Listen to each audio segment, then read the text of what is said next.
A sobbing wife mourns her husband's final moments after he was left in a vegetative state and shackled to his hospital bed following his alleged torture in a Chinese labor camp.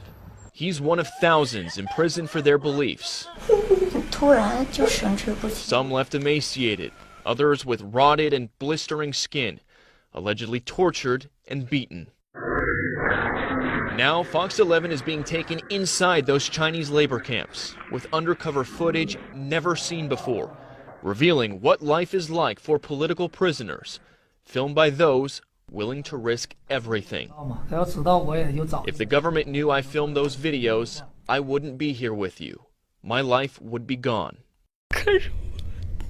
And one distraught California family is fighting back. They say their loved one was tortured and killed in a Chinese labor camp almost 20 years ago. Her body still being held by the camp to this day, and they're going directly to the source to get it back.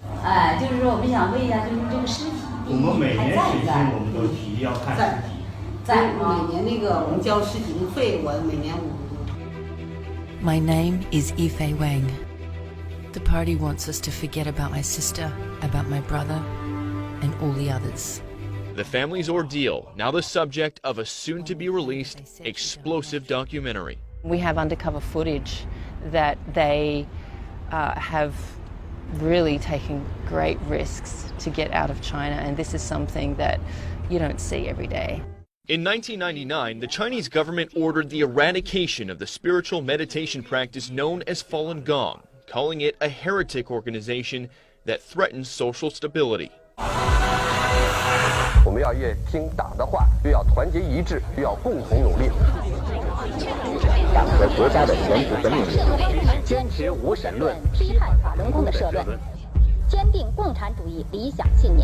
The government began arresting and imprisoning hundreds of thousands of Falun Gong practitioners and shipped them to labor camps where they were set to be re-educated.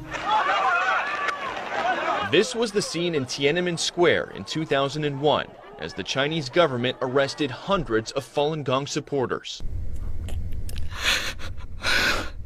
Yifei Wang was there with her sister that day. They were holding signs in support of Falun Gong.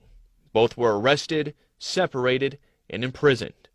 Yifei was eventually released thanks to a sympathetic guard, but her sister Kafei never made it out. After 4 months spent in a Chinese labor camp, her family was told Kafei died of a heart attack. But after seeing her condition at the hospital, they allege she was tortured to death. And almost 20 years later, they believe her body is still being held by the labor camp. In 2015, Yifei's husband Gordon traveled to China and visited the women's labor camp where Kafei died.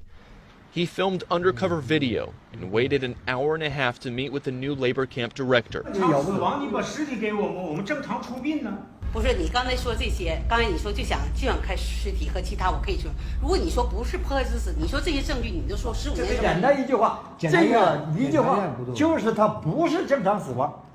family ended up leaving the camp empty-handed, but Gordon tells Fox 11 he will never stop trying. I wanted to get the truth out about Kafei's death, and I wanted to get her body released.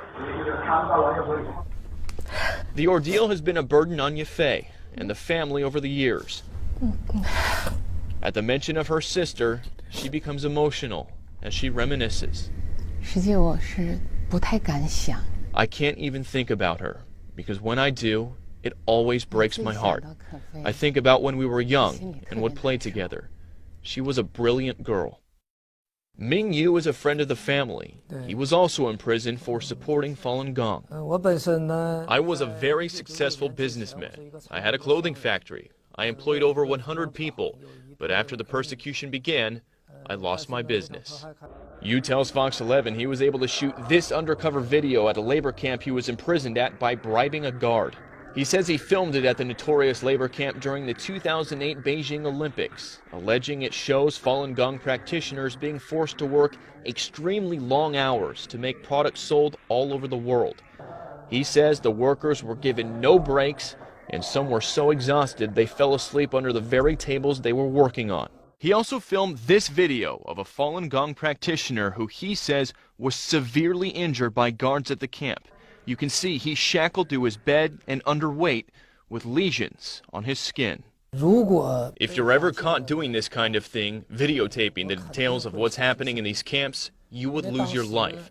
The Chinese Communist Party has a quota of people to be killed, and I am one of them.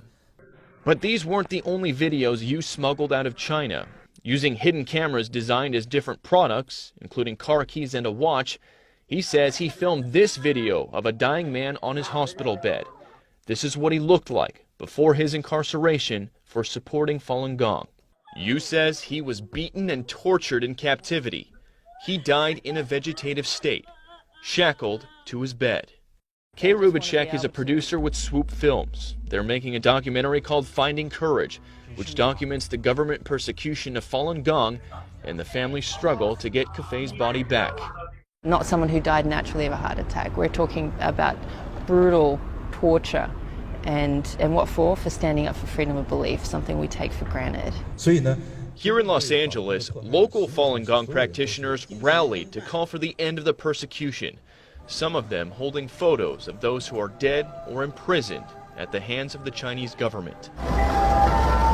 And this was the scene in New York City last week, where nearly 10,000 Falun Gong practitioners marched to also call for an end to the persecution.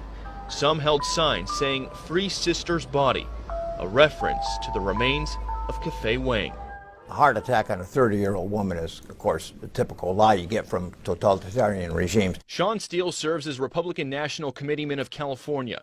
His wife is Orange County Supervisor Michelle Steele, whose family fled their own brutal regime in North Korea. If we're talking about China, talking about them being an adversary for the 21st century, we got to talk about their human rights record. And according to Amnesty International, that record is amongst the worst. Amnesty International has documented severe and widespread human rights violations against Falun Gong practitioners.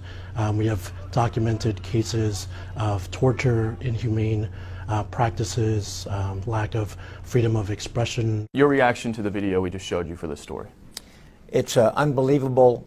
It's almost too much for television, but it's such an important story because there's millions of people involved, but it's also personal. It's Los Angeles, it's California. It's what people in this state have been living with for years, and finally the story's getting out. If we put a spotlight on it, it might actually help save the lives of many, many people we don't even know.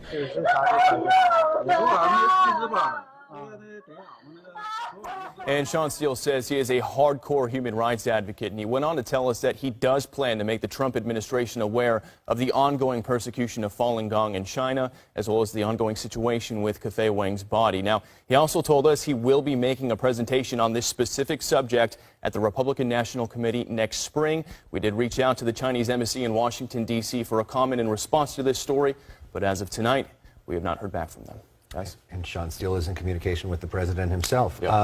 Falun Gong, a lot of our viewers probably have never heard of this before. I'd never heard of it before. What is it about it that is, one, so scary for China, and two, so great that these people are risking everything to practice it? So there are tens of millions of Falun Gong practitioners in China. What is it exactly? You saw the people kind of doing the stretches. It's basically spiritual meditating and a sense of bettering yourself through spirituality. And why does the Chinese government have a problem with it? Again, there are tens of millions of them. They're very well organized. They've held protests before because of these crackdowns, and the government doesn't like that. They see it as a threat to their power, even going as so far as to call it a menace to society. So it's really just they're threatened by them. There's so many of them. At one point, years ago, they actually outnumbered the Communist Party.